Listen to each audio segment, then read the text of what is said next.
তেখেতৰ বিৰুদ্ধে ৩০৭ ধাৰা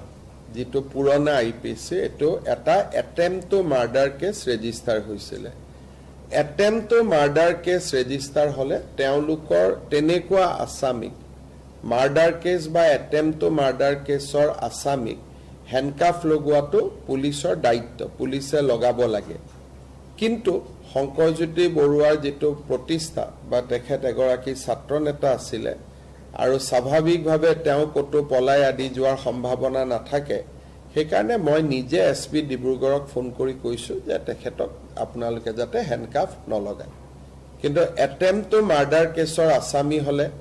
হ্যান্ডকাফ লগালে আইনমতে কোনো তাত ভুল নহয় কিন্তু তেখেতৰ প্ৰতিষ্ঠাৰ প্ৰতি লক্ষ্য ৰাখি মই নিজে ইন্টাৰফেয়াৰ কৰিছো আৰু মই নিজে কৈছো যে এবিলাক নকৰিব আৰু কোৰ্টৰ পৰা যোৱাৰ সময়ত তেওঁ হ্যান্ডকাফ লগোৱা নাই তেখেতৰ বিৰুদ্ধে ৩০৭ ধাৰা যিটো পুৰণা IPC এটো এটা attempt to murder case register হৈছিল attempt to murder case register হলে তেওঁলোকৰ তেনেকুৱা আসামিক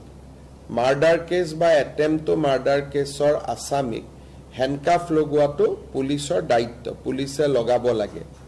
কিন্তু শংকৰজ্যোতি বৰুৱাৰ যেটো প্ৰতিষ্ঠা বা তেখেত এগৰাকী ছাত্ৰ নেতা আছিল আৰু স্বাভাৱিকভাৱে তেওঁ কতো পলাই আদি যোৱাৰ সম্ভাৱনা নাথাকে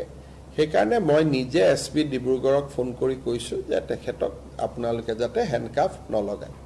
কিন্তু এটেম্প টু মাৰ্ডাৰ কেছৰ আসামি হলে হ্যান্ডকাফ লগালে আইনমতে কোনো তাত ভুল নহয় কিন্তু তেখেতৰ প্ৰতিষ্ঠাৰ প্ৰতি লক্ষ্য ৰাখি মই নিজে ইন্টাৰফেয়াৰ কৰিছো আৰু মই নিজে কৈছো যে এবিলাক নকৰিব আৰু কোৰ্টৰ পৰা যোৱাৰ সময়ত তেওঁ হ্যান্ডকাফ লগোৱা নাই তেখেতৰ বিৰুদ্ধে ৩০৭ ধাৰা যিটো পুৰণা IPC এটো এটা attempt to murder case register হৈছিল attempt to murder case register হলে তেওঁলোকৰ তেনেকুৱা আসামিক মাৰ্ডাৰ কেছ বা এটেম্প টু মাৰ্ডাৰ কেছৰ আসামিক হ্যান্ডকাফ লগোৱাটো পুলিচৰ দায়িত্ব পুলিচে লগাব লাগে কিন্তু শংকৰজ্যোতি বৰুৱাৰ যেটো প্ৰতিষ্ঠা বা তেখেত এগৰাকী ছাত্ৰ নেতা আছিল আৰু স্বাভাৱিকভাৱে তেওঁ কতো পলাই আদি যোৱাৰ সম্ভাৱনা নাথাকে সেইকাৰণে মই নিজে SP ডিব্ৰুগড়ক ফোন কৰি কৈছো যে তেখেতক আপোনালোকে যাতে হ্যান্ডকাফ নলগায় কিন্তু এটেম্প টু মাৰ্ডাৰ কেছৰ আসামি হলে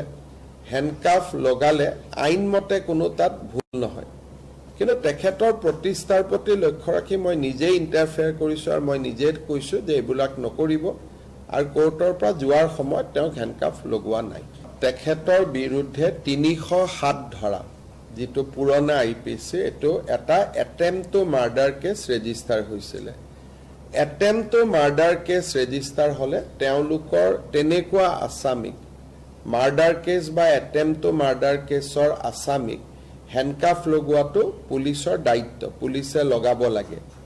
কিন্তু শংকৰজ্যোতি বৰুৱাৰ যেটো প্ৰতিষ্ঠা বা তেখেত এগৰাকী ছাত্ৰ নেতা আছিল আৰু স্বাভাৱিকভাৱে তেওঁ কতো পলাই আদি যোৱাৰ সম্ভাৱনা নাথাকে সেইকাৰণে মই নিজে SP ডিব্ৰুগড়ক ফোন কৰি কৈছো যে তেখেতক আপোনালোকে যাতে হ্যান্ডকাফ নলগায় কিন্তু এটেম্প টু মাৰ্ডাৰ কেছৰ আসামি হলে হ্যান্ডকাফ লগালে আইনমতে কোনো তাত ভুল নহয় কিন্তু তেখেতৰ প্ৰতিষ্ঠাৰ প্ৰতি লক্ষ্য ৰাখি মই নিজে ইন্টাৰফেয়াৰ কৰিছো আৰু মই নিজে কৈছো যে এবিলাক নকৰিব